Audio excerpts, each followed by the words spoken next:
Hello, everyone, and welcome again to another Teacher Joseph podcast. We use the word heyday to describe the time when someone was at their best. Perhaps their best in performing, maybe at the highest point of their career, or maybe the highest point of a company's career. Let me give you a few examples just to show you what I mean.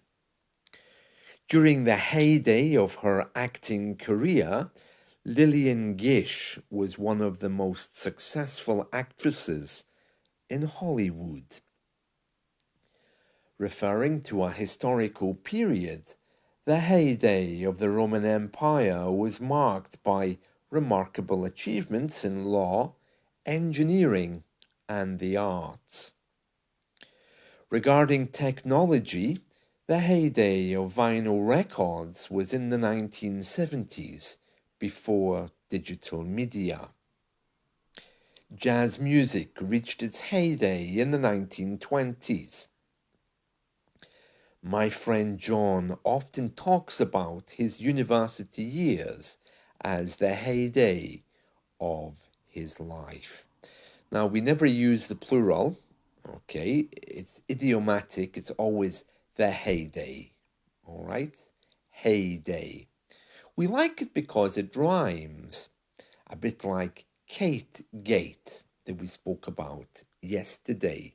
Somebody's heyday.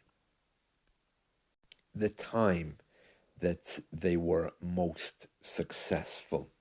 And because of the way we use this word, there isn't really a way you can use it in the future tense, unless you're talking about how in the future you might look back, maybe. And perhaps in the future we will look back and see when that person had their heyday. Something like that. But it's more common to use it in the past because we're looking back. Now, there's a headline in the newspaper today all about Blackpool. Now, you might remember that last year, and I think the year before, I went to Blackpool. I'm not sure if you remember, but I did make some podcast recordings there, so they're in my archive somewhere. But in Blackpool, they're opening up a new museum because they're trying to recapture Blackpool's heyday, Blackpool's entertainment heyday. Another word for entertainment is show business. So they're opening up a new museum which has cost £13 million. So as you can imagine, there's a few people scratching their heads wondering where all the money came from, because Blackpool is one of the most deprived areas in the north of England. You might not know this, but all around England, Scotland, and Northern Ireland, we have whole areas which have been forgotten. These are areas where there's almost no work and a lot of social problems. The north of England is demanding change, and because England is controlled by our central government, they need England to reinvest in the northern parts. Blackpool often receives really bad media coverage. It's one of the most unsafe places to live in the UK, but it's known for its Las Vegas style of entertainment. You could think of it as the extremely poor cousin of Las Vegas. There's boarded up hotels, boarded up shops, problems with addiction, and in the middle of all of that, flashing lights showing that there's still an entertainment which is happening in the evening time. Now, the place has a pleasure beach, It has many, many things like amusement arcades, lots of activities for kids. It even has a fake Eiffel Tower, which is just bizarre. And all of this takes us back to a time when Blackpool was very, very popular. In its heyday, Blackpool really was a place that my grandparents and my parents would run to. It was the entertainment centre of the UK because, well, there was nothing else. And in those days, you couldn't get on a Ryanair flight and go somewhere else. It just wasn't possible. They've kept alive this style of entertainment, and it's one of the few places in the UK, maybe the only place, where you can catch a glimpse of what Britain used to be like in the old days. It's full of British eccentricities, fish and chip shops, live entertainment, street entertainment, and everything is designed to make you feel good. But yet, it's a very depressing place. The weather is awful. The social problems in the town means that it's not the kind of place that you would think about for a holiday. But when we do think of Blackpool, we kind of smile because it has its own unique charm. And there's opening up a new museum to recapture its heyday as part of a massive regeneration to make people feel good about this English town. The central government, by the way, realizes that some of our places really are very, very run down, and they're trying to carry out a leveling up process. They're leveling up the amount of money they give to different parts of the country. So, yeah, hopefully it will be getting better soon. So that's today's phrase, heyday. And Blackpool certainly had its heyday in the 1950s and before. And it's really good that they're opening up a museum to try to preserve that. I'm sure there are loads of museums in Blackpool. It really is a place that wants to preserve its old style entertainment and its old style way of living. It's great to visit, but I don't recommend you stay there for very long. It's very close to Manchester, so you could visit for a day, but, well, there isn't so much to see and do there. But it is a relic from our past. Now, speaking about the royal family, as I was saying earlier about the KateGate scandal, it seems that our newspapers today, some of them have just gone a little bit crazy with this whole KateGate scandal thing. Now, you remember in the last few days, we had an issue of a photo that was issued by the royals, and they discovered it had been amended, which really was just a storm in a teacup, as we say in the UK. It was a storm out of nothing. But it seems to have caused even more problems for the royals. And there's a lot of really negative stories in our media today about them. Now, some of our media is designed for those people who perhaps just enjoy reading a story. They might not be wanting something educated, they just want to see a picture and a headline. So, to give you an example of some of the stories we see, There's one here today saying that a psychic has predicted that 2025 will be a significant year for Princess Kate. There's a Brazilian mystic called Athos Salome, and he's making a big prediction that 2025 will be a big year for Kate Middleton, and it's showing a rather unpleasant picture of her. They've obviously caught her in a bad moment.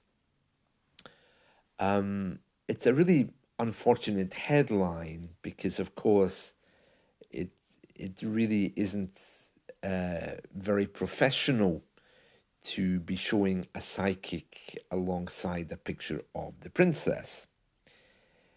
And then they've also picked up on another royal story, which says King Charles in major royal mistake after the Photoshop failure.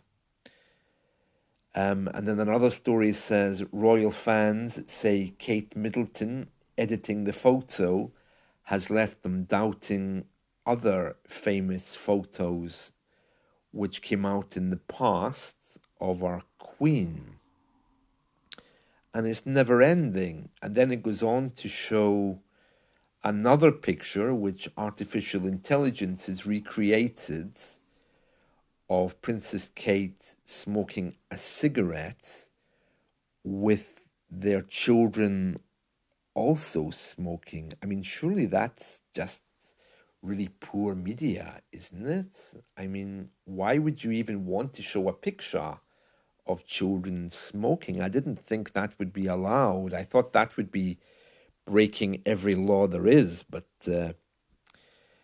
and then in this same newspaper, another headline, Kate Middleton deserves a break from deeply unfair Photoshop backlash, an expert says. And then a little bit further down, KateGate is massive and is a problematic sideshow for the royal family. So it's never ending. And then again, still on this front page of this newspaper, Prince William and Kate Middleton make a huge misery for King Charles. Kate Middleton pic might not actually be a real photo anyway and AI generated. It just seems to be full of really negative and unfair portrayals of the royals, which I'm not even sure they're linked to this KateGate scandal of the photo.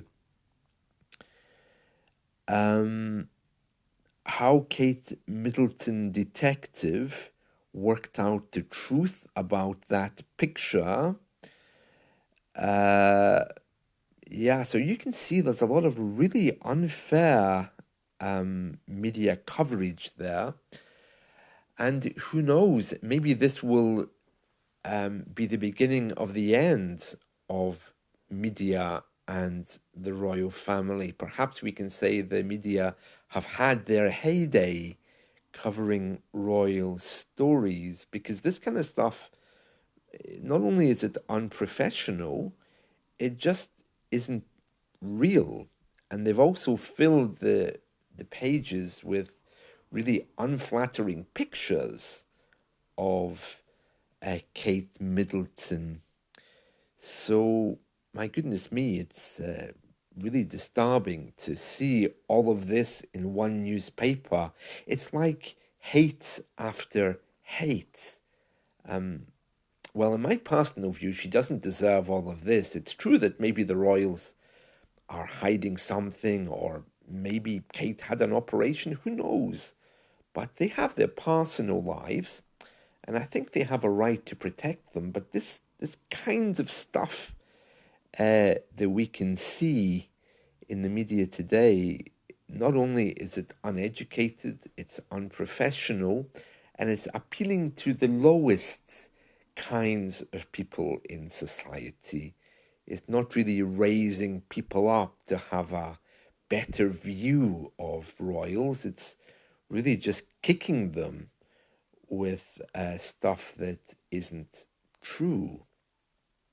Well, anyway, today's phrase was heyday, and I'm wondering if perhaps in your country there are places which have had their heyday, and maybe there's people as well in your media, perhaps actresses or actors or singers, who've also had their heyday in the past.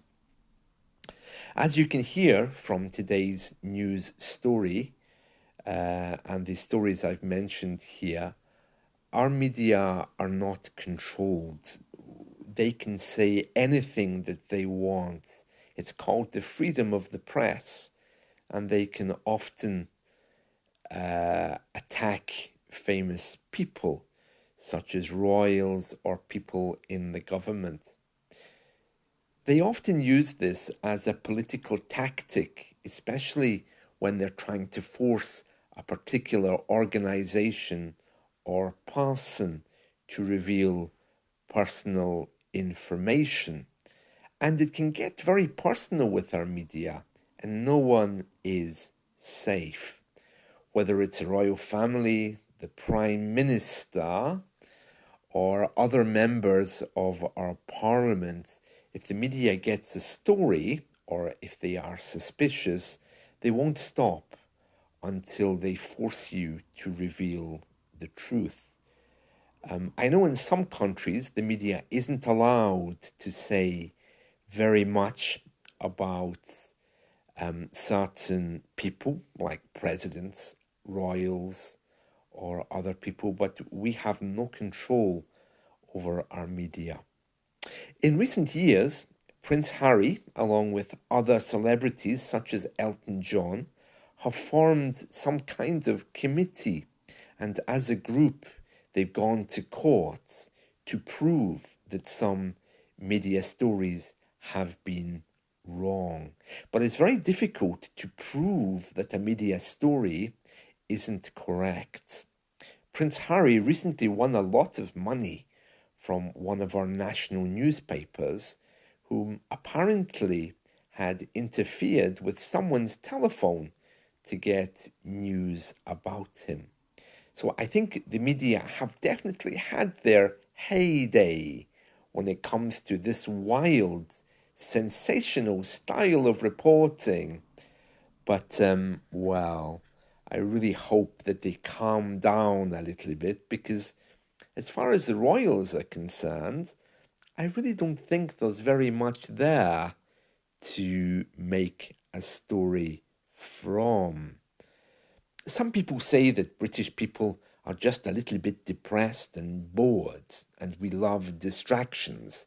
That might be true, but just looking at one newspaper today with all of those headlines on the front page of their web page, it doesn't look very nice, and it makes British people appear to be a little bit uneducated and unprofessional.